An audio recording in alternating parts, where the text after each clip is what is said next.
Sport for Rights, a coalition of international human rights organizations, has called the violations of human rights in Azerbaijan unprecedented. Do you concur with that opinion? How dire is the situation in that country? The situation is very dire, and it's worth those who are in Europe and Eurasia realizing just how this is the worst human rights situation among many problems. There are more political prisoners than in Russia and Belarus combined, in fact twice as many, and there is a systematic crackdown on freedom of expression, freedom of assembly, and freedom of civil society organizations. What do you believe the authorities in Azerbaijan are trying to accomplish by waging this campaign? Why now? Why so severe? Well, at Freedom House, we look at whether autocratic leaders feel pressure from the international community and feel pressure from civil society. Our analysis is that they are afraid of voices in civil society who want to change the thoroughly corrupt and repressive government, and they are clamping down to try and keep a grip on power, a white-knuckle grip. But they don't feel very much pressure from the international community. European nations, and frankly the US government, have not placed as much emphasis on the human rights situation as energy access, commerce, and security interests. And they feel they have the room to take these harsh steps. Mr. Lagon, you and your organization have called on the Western governments to react strongly to the actions by the Azerbaijani government by showing their support for the beleaguered civil society. What do you believe what do you believe the U.S. government officials or the Western government officials should be doing? What would be an adequate response to the actions of the Azerbaijani government? Well, I think it's good to remember that it's not only human rights abuses, but systematic corruption that exists, and so it would be very important for the international community to investigate the corruption, bring that to light, because they're clamping down on journalists who would do so.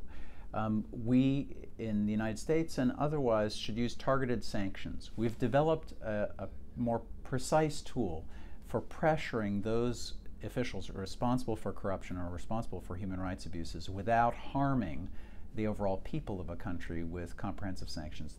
This is a perfect case to use those targeted sanctions. And the United States should really suspend trade promotion assistance to subsidize the ability of this unaccountable government to have commerce with the United States is completely against the interests of the United States, and not to mention its values. My next question was going to be on this subject, and let's get more specific. The Western government officials would say that they have very little leverage when it comes to dealing with governments like Azerbaijan. There's very little they can do other than issue statements of support for imprisoned journalists like Khadija Ismailova. But we do know that the Western companies are doing vibrant business inside Azerbaijan, among them BP, and almost all of the oil revenue of Azerbaijani government is coming from Western sources. It's not coming from Russia, it's not coming from China, it's coming from the West, not to mention that much of that oil money is kept in Western financial institutions, in the Western banks. So what would you have to say about that? Well, there is leverage. There's certainly leverage with respect to the resources that are in the financial institutions of the West. And those companies, and frankly, any Western governments that think that we need to focus on the energy access are short-sighted.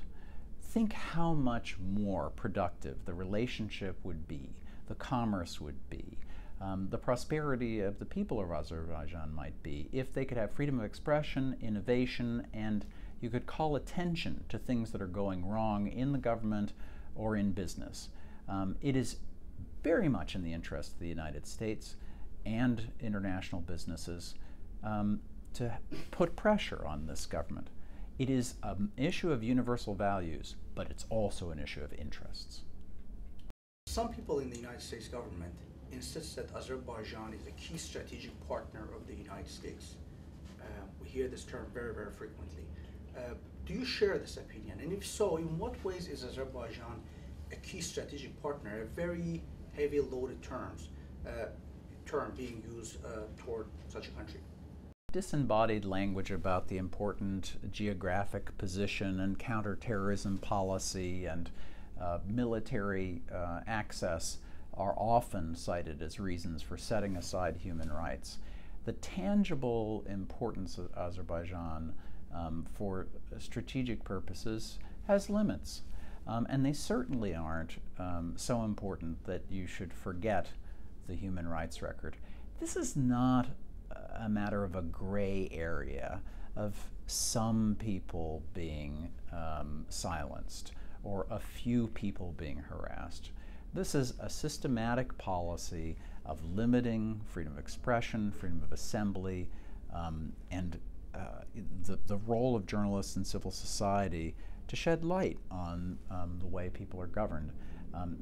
This is not a close call at all. This is a clear-cut case. A majority of the civil society activists who have been imprisoned in Azerbaijan were operating on the funds on the grants that they received from US-based NGOs. On top of that, almost no US-based organization is any longer operating in Azerbaijan, and this even includes an organization such as Peace Corps. So given this situation, not even as a president of Freedom House, as an American, what is your assessment? How would you characterize the US policy in Azerbaijan? Do you believe it has been a success or a failure, or is it a mixed bag? Well, so far the policy has been a failure. I think the United States policy is moving, and urged by European parliamentarians, Europe's policy is moving in the right direction. But we've been, given the back of the hand by the government, and it's insulting civil society in Azerbaijan by suggesting that any voice is somehow, the puppet of outside forces. When the United States gives assistance to civil society organizations and figures, it's just helping those who want to assert their voice anyway. They have agency, and the United States policy has been not vocal enough for those who are trying to fight for themselves.